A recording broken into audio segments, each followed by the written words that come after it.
Perkenalkan, kami dari kelompok 1. Di sini kami ingin menjelaskan yaitu konstruktor dan destruktor. Pada kali ini kami beranggotakan 6 orang. Yang pertama saya sendiri, yakni Syafira Fadus Tumorang. Yang kedua ada Wildan Muholadun. Yang ketiga ada Nurdi Faustina Zal. Keempat ada Satrio Pratama Sembiring. Yang ke 5 yakni Hashim Ar-Rashid. Pada slide ini, konstruktor ini adalah metode khusus dalam sebuah kelas yang dipanggil secara otomatis saat objek dibuat atau diinstansiasi. Fungsi utamanya yaitu menginisialisasi nilai properti objek. Yang kedua, mengalokasikan memori atau sumber daya. Yang ketiga, menyiapkan kondisi awal objek. Sedangkan untuk di destruktor itu adalah metode khusus yang dipanggil secara otomatis saat objek dihapus atau tidak lagi digunakan. Untuk fungsi utamanya yaitu yang pertama itu membersihkan memori atau sumber daya. Yang kedua, menutup koneksi database atau file. Yang ketiga yaitu melakukan clean up sebelum objek dihapus. Baik, di sini ada konsep dasar siklus hidup objek dalam PHP atau OOP. Di sini ada kelas definisi, Nelvio, konteks dipanggil, objek digunakan, destruct dipanggil. Di sini ada konsep konstruktor. Yang pertama nama metode, yang kedua dipanggil saat new nama class, yang ketiga dapat menerima parameter, yang keempat tidak mengembalikan nilai, yang kelima dapat di overload atau dapat di overload dengan default parameter. Selanjutnya ada konsep destruktor. Yang pertama nama metode, yang kedua dipanggil saat objek dihapus atau scope berakhir, yang ketiga tidak menerima parameter, yang keempat tidak mengembalikan nilai, dan yang terakhir berguna untuk menutup koneksi atau file. Saat ini saya akan menjelaskan tentang tujuan dan manfaat. Pertama, inisialisasi otomatis, di mana konstruktor membantu memastikan bahwa setiap objek yang dibuat langsung memiliki nilai awal yang sesuai tanpa perlu diatur secara manual. Yang kedua, keamanan data, karena konstruktor dapat digunakan untuk mengisi nilai awal dengan parameter tertentu, sehingga menghindari data yang tidak valid. Ketiga, manajemen memori, di mana destruktor berfungsi untuk membersihkan resource seperti koneksi database atau file saat objek sudah tidak digunakan lagi.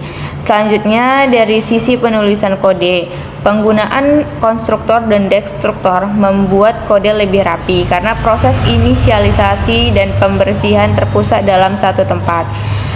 Selain itu, mendukung reusability, yaitu kelas dapat digunakan kembali di berbagai program dengan lebih mudah. Terakhir, meningkatkan efisiensi karena penggunaan memori dan resource menjadi lebih terkontrol dan tidak terbuang sia-sia. Perkenalkan, nama saya Wildan Muholadun, NIM 0702242082. Di sini kita punya kelas mahasiswa, propertinya dengan visibility, nama dan name. Kita punya fungsi constructor yang dipanggil saat kita membuat objek mahasiswa dengan parameter nama dan name. Baru kita akan mengekokan objek ketika objek tersebut berhasil dibuat. Baru ada destructor, objek tersebut akan mengekokan objek telah dihapus ketika objek tersebut sudah dipanggil. Nah, di sini kita coba dengan objeknya mahasiswa dengan nama Wildan 0001. Ketika konstruktor dipanggil, maka destruktor ikut terpanggil dan mengekokan objek nama telah dihapus. Nah, di sini adalah contoh penerapannya. Di sini kita punya kelas mahasiswa, kita punya properti nama, nim, prodi dengan visibility-nya privat. Kita punya construct dengan properti nama, nim, dan prodi. Kita ambil parameternya dengan $this. Baru kita ekokan data, namanya tersimpan.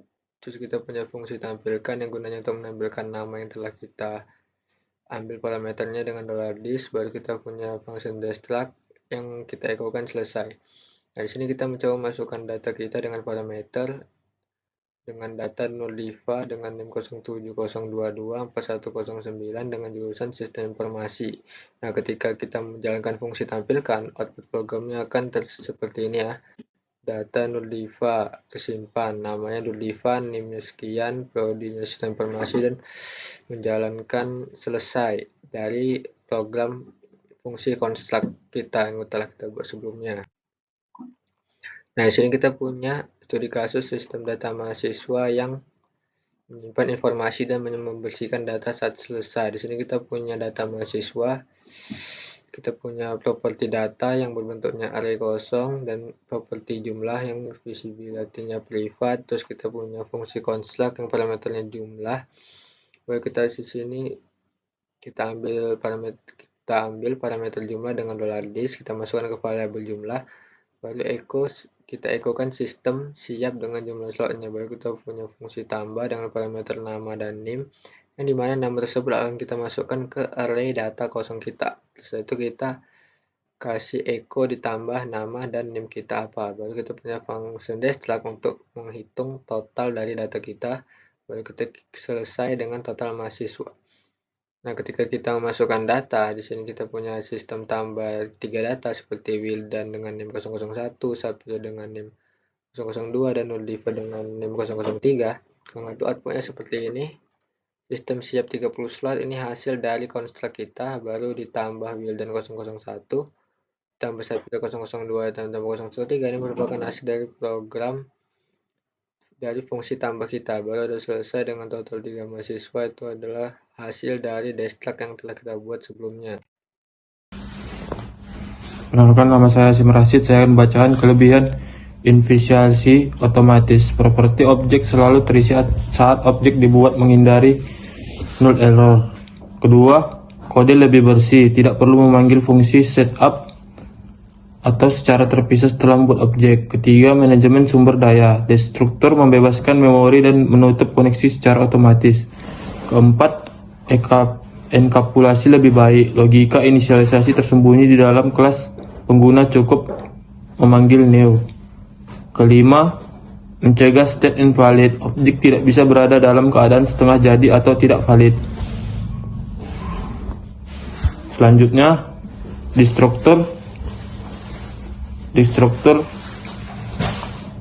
tidak terprediksi. Kekurangannya, waktu pemanggilan destruktur bergantung pada Gerback kolektor PHP. Kedua, sulit didebug saat konstruktur gagal di tengah jalan, bisa meninggalkan sumber daya tidak bersih. Ketiga, konstruktur terlalu kompleks, menempatkan terlalu banyak logika di konstruktur membuat testing lebih sulit. Keempat, tidak bisa melempar exception baik. Exception dan destructor dapat menyebabkan fatal error yang sulit ditangani. Kelima, ketergantungan tersembunyi. Konstruktor sering menyembunyikan dependensi yang sebaiknya di-inject. Sekian dan terima kasih. Saya lanjutkan kepada moderator. Lain kita punya construct dengan penambahan parameter nama, NIM, jurusan, dan IPK. Di sini kita cuma punya fungsi untuk menampili data sama seperti sebelumnya.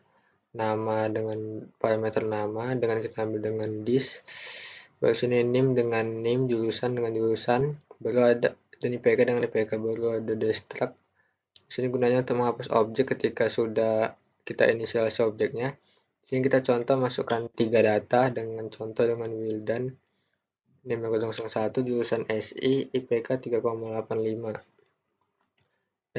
Dan kedua data lainnya. Di sini kita menampilkan fungsi untuk tampilkan data.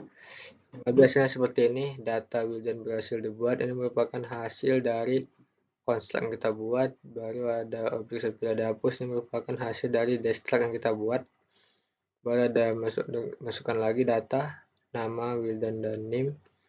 Baru ada lagi objek diva dihapus dan objek Wildan dihapus. Itu merupakan hasil dari destruct yang telah kita buat. Mungkin itu aja yang bisa saya sampaikan. Selanjutnya saya lanjutkan ke teman saya yang lain untuk menjelaskan slide yang lain. Baiklah, berdasarkan pembahasan yang telah dipaparkan oleh pemateri kami, yakni untuk konstruktor dan destruktornya itu merupakan bagian penting dalam konsep OOP pada PHP. Konstruktor itu digunakan melakukan inisialisasi secara otomatis saat objek dibuat sehingga objek sudah siap digunakan dan berada dalam kondisi yang sesuai sejak awal. Untuk sementara itu di destruktor itu berfungsi untuk menangani proses pembersihan atau pelepasan sumber daya ketika objek sudah tidak digunakan lagi. Dengan memanfaatkan keduanya tuh penulisan program menjadi lebih rapi, terstruktur, efisien, serta membantu pengelolaan resource agar berjalan dengan baik. Untuk penggunaan konstruktor dan destruktornya juga, dia mendukung pembuatan kode yang lebih mudah dipelihara dan dikembangkan. Sekian penjelasan pemaparan kami. Mohon maaf jika ada kesalahan dalam perilaku atau sikap yang tidak enak di dalam video ini. Kami memohon maaf. Wabillahi taufiq wal hidayah. Wassalamualaikum warahmatullahi wabarakatuh. Sekian, terima kasih.